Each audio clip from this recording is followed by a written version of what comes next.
Howdy friends, me Bob Harris, senior editor of FootballDiehards.com. Time for the Week 4 injury review, preview, update, overview. The thing we like to do every Saturday to get you up to speed, set the table, set you up for success, and let you know what players you need to be watching as the inactive announcements roll out on Sundays through each of the kickoffs. I do them chronologically, so the early afternoon kickoffs first, late afternoon, Sunday night, Monday night, just so you know what kind of fallback options you need. As always, things will change.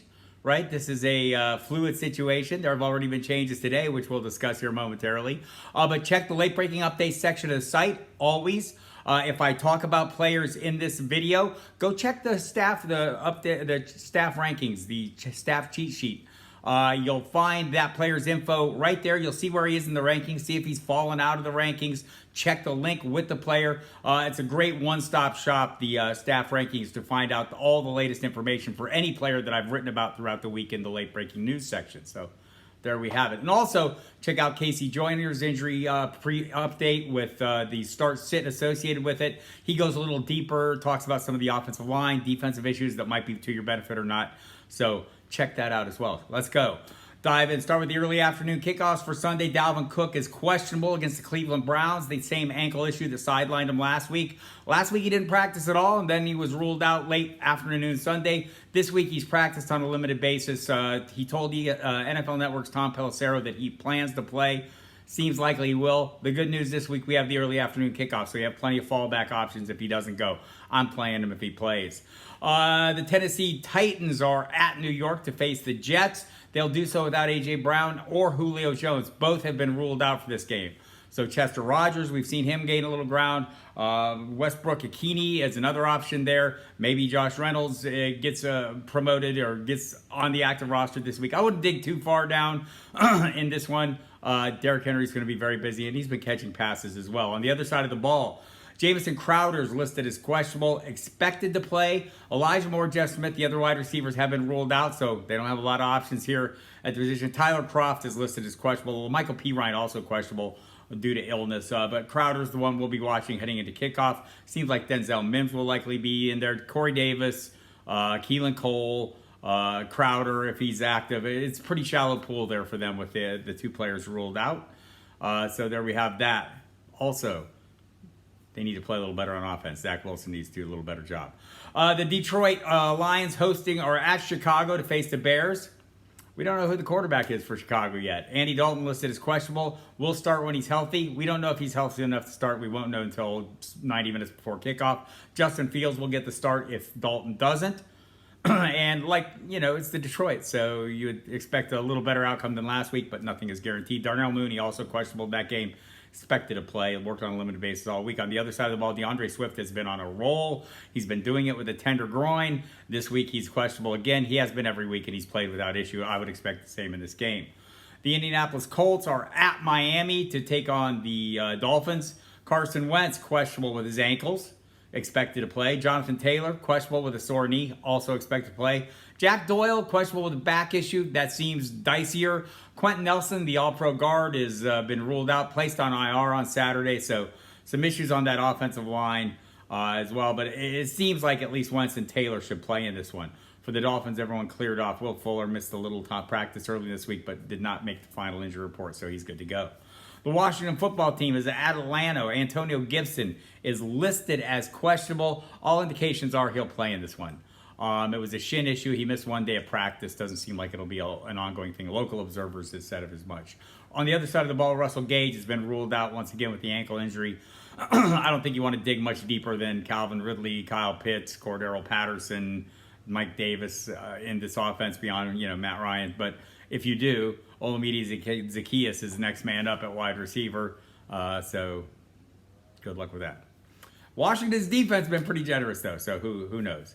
The New Orleans Saints hosting the New York Giants, first game back in New Orleans since Hurricane Ida.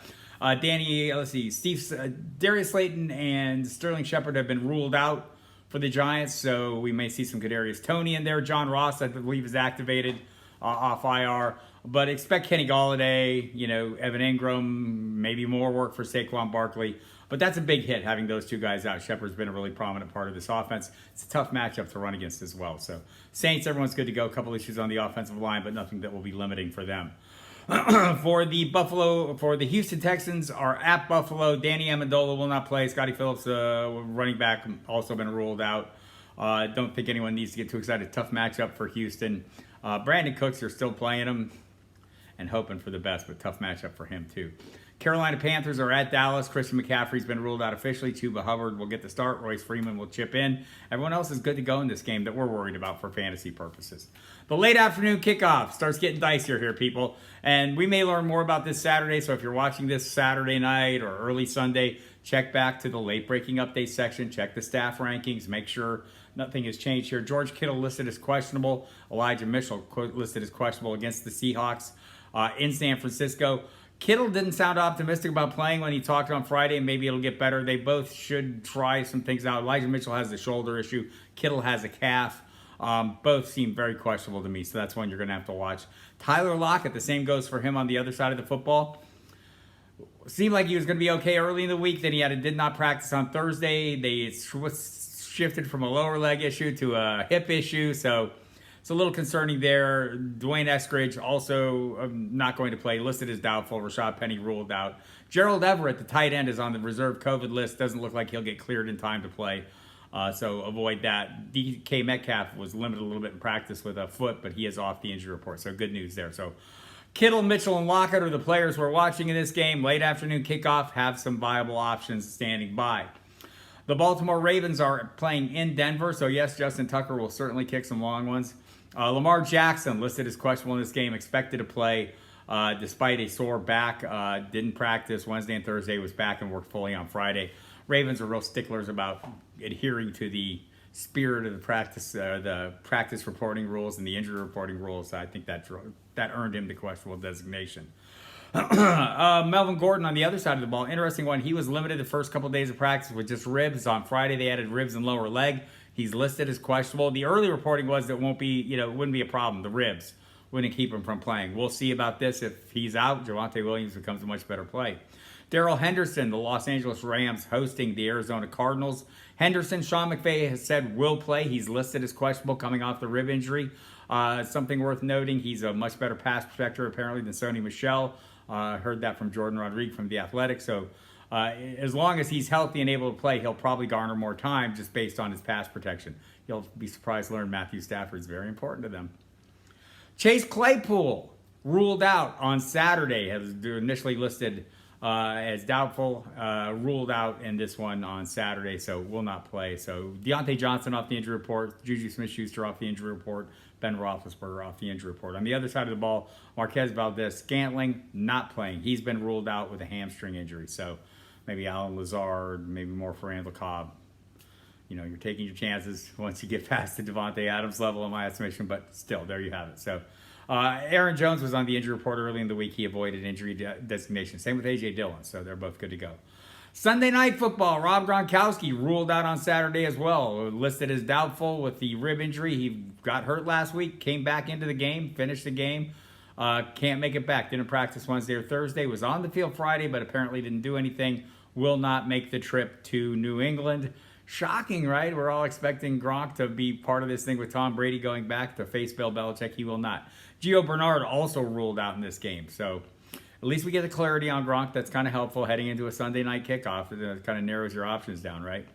Nick Folk on the other side of the ball is questionable. The kicker with a knee issue. I haven't seen them elevate anyone. You'll want to check the late breaking update section for more on that. To see if they elevate another kicker, there'll be real concern. James White placed on injured reserve on Friday, so don't expect him back this year. Maybe J.J. Taylor gains a little ground. Maybe Ramondre Stevenson gets more work. I'm sticking with Harris and J.J. Taylor for now, Damian Harris, but tough matchup for him this game. Monday Night Football, Josh Jacobs. John Gruden had deemed him very questionable at some point. We don't have the official injury report. It'll come out later Saturday. So again, check the late breaking update section, check the staff rankings to find the latest. Keenan Allen also was limited early in the week with an ankle issue. Don't know if he'll draw a designation or not in this one as well. So there you have it. Again, hit the website. Tons of good information up there. You'll find some video replays from some of the things we've been doing in the recent days, including my Ask Me Anything from Saturdays. The Wednesday Night DFS video, John Lobb's line of scrimmage video will come up Saturday. The pregame show will be on live with Jason Brady and Jamie Calandro early Sunday. You can hear me on Sirius XM Fantasy Sports Radio Monday, Thursday, 10 p.m. to midnight Eastern Time. On Saturdays, we're on the Fantasy Channel Football Die Hard Show, myself and Mike Dempsey from 5 to 7. And then we're on the NFL radio from 8 to 11. So 5 hours of Die Hards. You can't hardly miss it if you have Sirius. And Sunday with the pregame show with Jeff Mance. Again, hit the website, Casey Joyner's. His sit-start injury report is up and available.